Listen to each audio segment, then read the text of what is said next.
Continuamos intercambio calorífico a través de una tubería.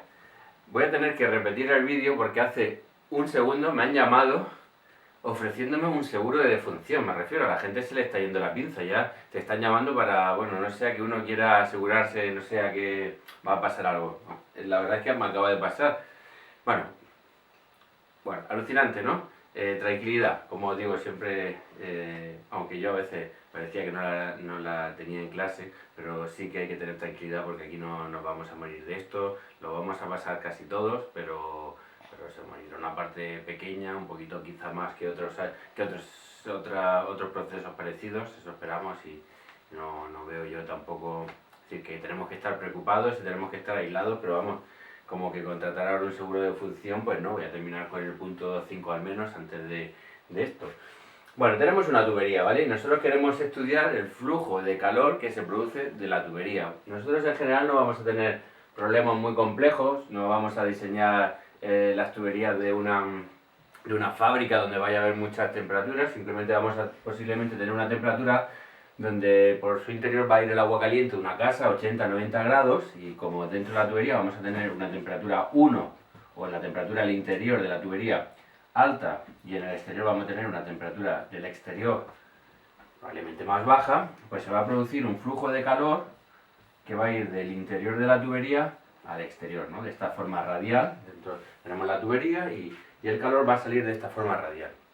Bien, el hecho de que cuando sale el calor del interior de la tubería va ocupando la superficie, ¿no? La nueva superficie, hace que no sea como el flujo de calor a través de una pared donde tú tienes una superficie constante, porque el calor atraviesa la pared de forma perpendicular y, bueno, la superficie, digamos, no va cambiando conforme va atravesando el calor la pared. Pero en este caso sí, la superficie no es la misma cuando empezamos a atravesar el primer material que cuando pasamos el segundo. Aquí tenemos un cilindro y la superficie, toda esta superficie lateral del cilindro, pues será el 2πr de la longitud del círculo, 2πr por la longitud de la tubería, ¿vale? Esta es la superficie de esta zona lateral, es 2πr por L.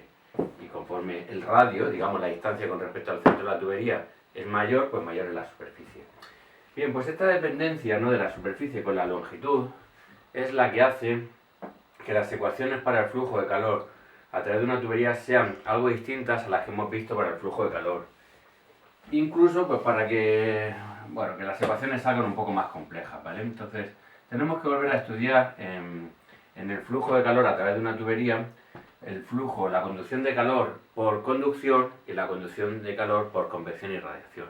Así que vamos a empezar por la conducción. La ecuación de, en este caso de Fourier, es la misma. Lo que pasa es que vamos a tener la siguiente peculiaridad. Acordaros, cuando veíamos el flujo de calor, vimos que este era proporcional, una constante de proporcionalidad, la superficie, aquí teníamos el incremento de temperaturas y en el denominador teníamos el espesor. Bien, ahora en este espesor sería como el radio, ¿vale? El radio que tengamos. Pero esta superficie va a depender también de ese radio y eso va a hacer que tengamos que realizar una integral. Imaginémonos que aquí, en lugar ahora de tener el espesor, vamos a tener un pequeño espesor. Un pequeño espesor o un pequeño radio. Si luego vamos a terminar llamando a la superficie 2πr, pues llamemos a esto un pequeño r, una pequeña variación del radio, ¿vale? Entonces, bueno, hemos dicho que la superficie era 2π radio por la longitud de la tubería, ¿vale? Esto sería mi radio. Este radio, lo que estoy diciendo aquí lo estoy escribiendo como una R minúscula, porque es el radio que, bueno, yo voy a atravesar este material, ¿no? Un material tiene un cierto grosor, entonces dentro voy a tener la tubería y voy a tener un cierto grosor de material que va a ir desde un radio R1 hasta un radio R2, ¿vale? Eso es el radio interior y el radio exterior de mi cilindro, ¿vale? Sería como un cilindro que por dentro lo atraviesa, tiene un radio 1 y un radio 2 y tiene un cierto espesor. Entonces, conforme va atravesando el flujo, la densidad de flujo, pues claro, la superficie no es la misma. La superficie cambia con respecto a mi separación con respecto al centro, ¿vale?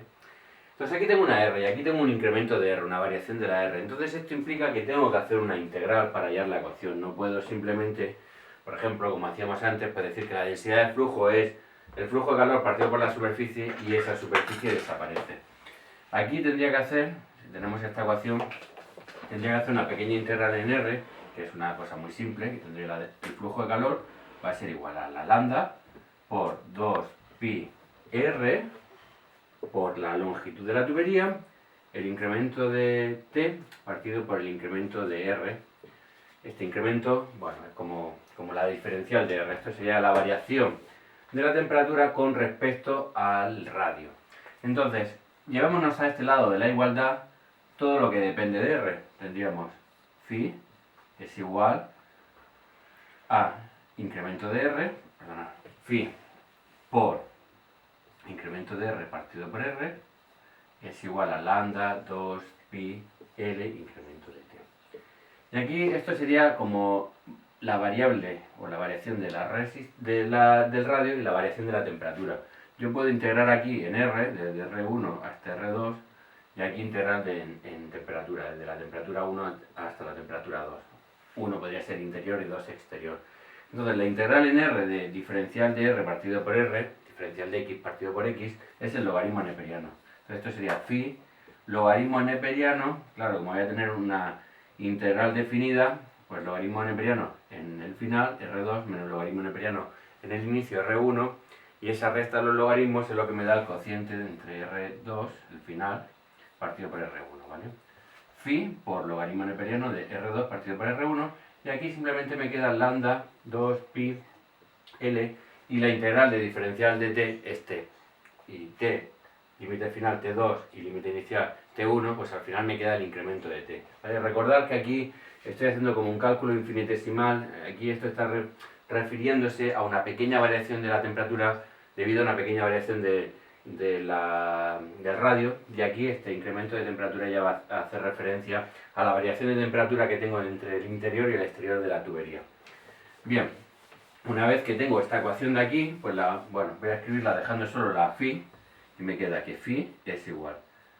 Bueno, voy a hacer como antes, dejar en el numerador el incremento de temperatura, y la L la voy a dejar aquí, la longitud, esta L de aquí la voy a dejar ahí, y esto de aquí voy a hacer como antes, llevármelo al denominador. Esto está multiplicando en el numerador, pues puede pasar al denominador dividiendo en él. Entonces el logaritmo neperiano de R2 partido por R1 va a pasar a este lado de la ecuación dividiendo, y voy a tener logaritmo neperiano de R2 partido por R1, y esto partido por lambda 2pi, o 2pi lambda, mejor, normalmente el 2pi va adelante, 2pi por lambda. Lambda es la conductividad térmica del material. Bien, pues en estos tipos de problemas, en el intercambio calorífico a través de una tubería, no me va a importar tanto la densidad de flujo, sino el flujo de calor por unidad de longitud. Que esto no es que tenga ningún nombre, es el flujo de calor por unidad de longitud se calculará dividiendo aquí por la longitud, es decir, esto se va. Es decir, lo que nos interesa es esta ecuación de aquí, que nos está dando, como digo, es el flujo de calor por unidad de longitud. Esto al final va a ser, flujo de calor es energía partido por tiempo, pues esto será energía partido por tiempo y por la longitud.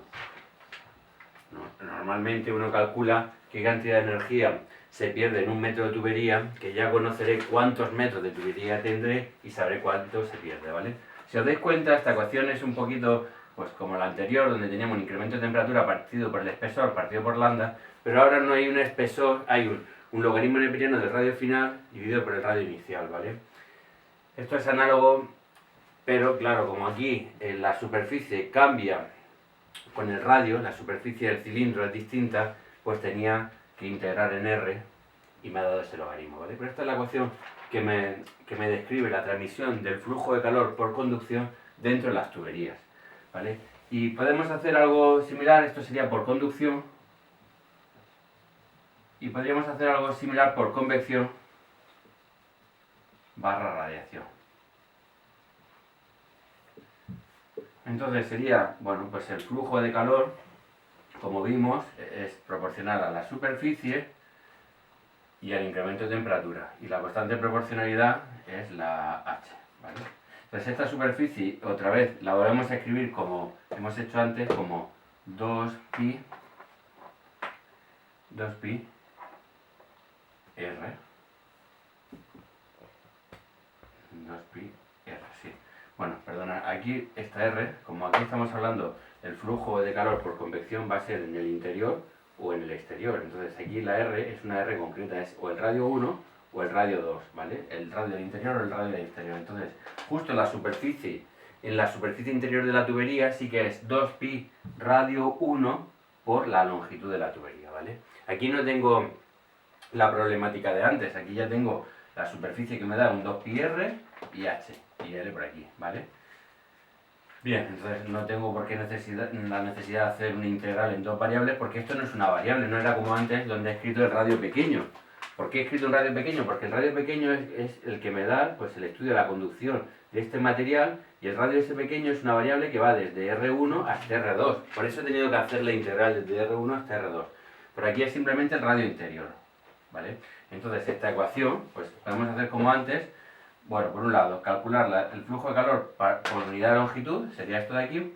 Y una vez que tengo esto, pues también lo normal es que en lugar de escribirla de esta forma, pues escriba la ecuación como incremento de temperatura partido por 1 partido por la H. En este caso, por ejemplo, si estamos hablando del radio 1, sería el interior 2pi radio 1, ¿vale? Entonces esto me daría el flujo de calor por unidad de longitud asociada a la convección y a la radiación. Entonces cuando tengamos realmente una tubería, imaginémonos que tenemos una tubería donde simplemente tenemos un radio interior R1 y un radio exterior R2. Dentro de esta tubería vamos a tener convección en el interior, conducción dentro del material y convección en el exterior. Y entonces el flujo por unidad de longitud a través de esta tubería lo calcularíamos como temperatura interior, temperatura del exterior, pues sería ese incremento de temperaturas, ¿vale? Aquí también tendríamos que tener un menos, pero olvidémonos de él, y tendríamos 1 partido por H del interior 2pi R1 más, luego tendríamos el logaritmo neperiano de R2 partido por R1 partido por 2pi la lambda del material, lambda 1, más 1 partido por la H del exterior, 2pi, y el radio 2, porque ahora la superficie exterior me viene dada por el radio 2, ¿vale? Entonces esta es la ecuación que me va a dar el flujo de calor por unidad de longitud dentro de una tubería. Una tubería que no tiene un segundo recubrimiento, simplemente es una tubería de un material, cobre, hierro, con una lambda, o plástico, con una lambda. Pero en algunos casos podríamos estar interesados en una tubería donde tuviera también un recubrimiento, ¿vale? Por ejemplo, un aislante. Si estamos hablando de una tubería de agua caliente, pues necesitamos el aislante, ¿vale? Y ese aislante sería el segundo material.